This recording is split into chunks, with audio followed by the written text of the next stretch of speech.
வராண்டாவில் தான் உட்காருவோம். ஏன்னா நான்லாம் போகிறச்சி பகவான் வந்து இந்த வராண்டாவில் வந்து உட்காந்து தரிசனம் கொடுக்க ஆரம்பிச்சிட்டார். காலம்பரை 10லேருந்து 12.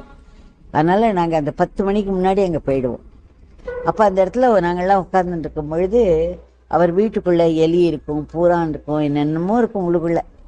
அந்த யார் இதெல்லாம் உள்ளே போனாலே குப்பையும் குளமாக தான் இருக்கும்.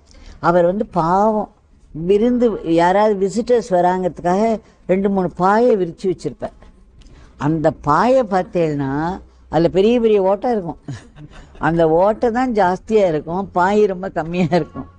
அதுவும் என்ன ஒரே புழுதியாக இருக்கும்.